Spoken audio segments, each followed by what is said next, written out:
السلام علیکم ورحمۃ اللہ وبرکاتہ۔ بسم اللہ الرحمن الرحیم۔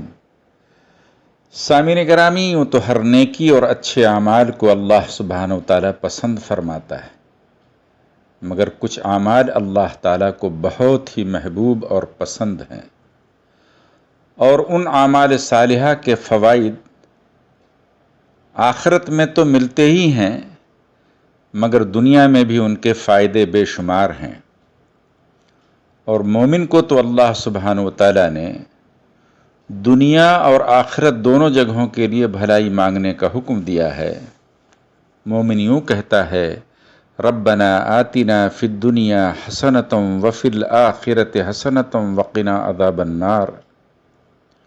اے ہمارے پالنے والے پروردگار، عطا کر ہمیں دنیا کی بھلائیاں اور آخرت کی بھی اچھائیاں، اور اے اللہ آگ کے عذاب سے ہماری حفاظت فرما۔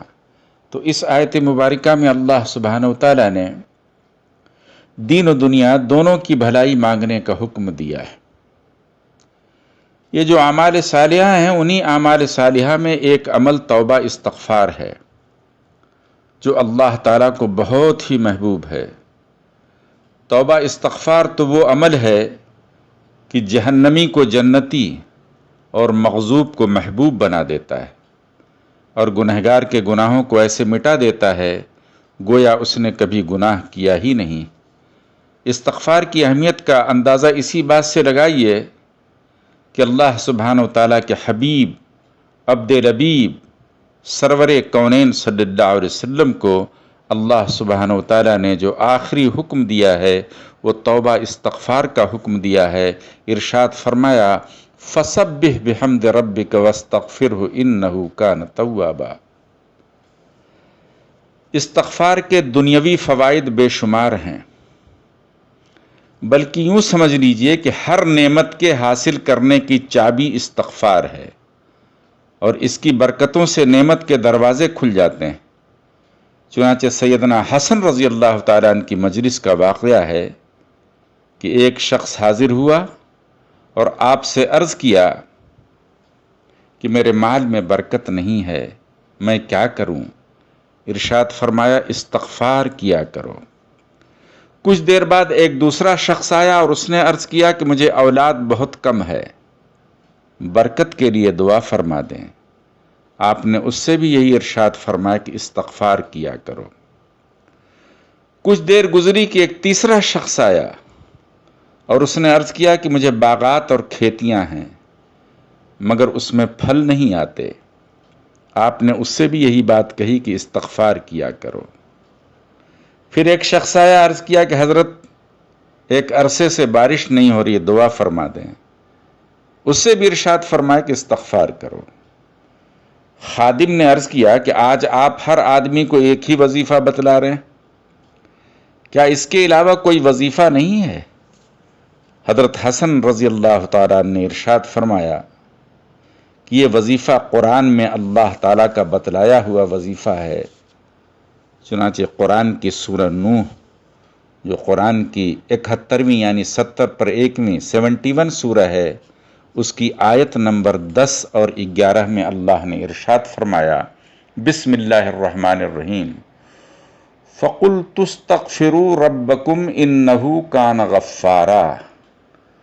پس ان سے کہا گیا کہ اپنے رب سے مغفرت طلب کرو، بے شک وہ بہت ہی معاف فرمانے والا ہے۔ اور جب اللہ تعالیٰ تمہاری توبہ کو قبول کر لیتا ہے تو فرمایا، یرسل السماء علیکم مدرارا، پھر وہ اللہ سبحانہ وتعالیٰ تمہارے اوپر آسمانوں سے زور کی بارش اتارتا ہے۔ وَيُمْدِدْكُمْ بِأَمْوَالٍ وَبَنِينَ، اور مدد کرتا ہے اللہ تعالیٰ مال اور اولاد کے ذریعے تمہاری۔ وَيَجْعَلْ لَكُمْ جَنَّاتٍ وَيَجْعَلْ لَكُمْ أَنْهَارًا، اور بنا دیتا ہے تمہارے لیے باغات، کھیتی باڑیاں، اس میں برکت، اور بنا دیتا ہے تمہارے لیے نہریں۔ مَا لَكُمْ لَا تَرْجُونَ لِلَّهِ وَقَارًا، بس کیا چیز ہے کہ تم اللہ تعالیٰ کی اس عزت کی طرف نہیں لوٹتے؟ سامعین گرامی، کتنی خوش آئند بات ہے جو اللہ سبحانہ و تعالیٰ نے قرآن کی ان آیات میں بتلائی ہیں، ہر نعمتوں کا ذکر اللہ نے کر دیا، بارش، کھیتی باڑی، مال دولت، آل اولاد، عزت، ہر چیز کا ذکر اللہ سبحانہ و تعالیٰ نے ان قرآنی الفاظ میں کر دیا اور بتلا دیا کہ یہ ساری چیزیں انسان کو استغفار سے حاصل ہوتی ہیں۔ دیکھیں، یوں تو استغفار کے بہت سے صیغے ہیں اور احادیث مبارکہ میں مختلف قسم کے استغفار منقول ہیں۔ میں ایک عام فہم اور عموماً جو لوگ استغفار پڑھتے ہیں اسی کا ذکر آپ کی خدمت میں عرض کر دے رہا ہوں۔ استغفر اللہ الذی لا الہ الا هو الحی القیوم واتوب الیہ، ایک مشہور معروف استغفار ہے، اس کا اہتمام کریں اور دین دنیا کی بھلائیوں سے اپنے دامن مراد کو بھر لیں۔ وما علینا الا البلاغ۔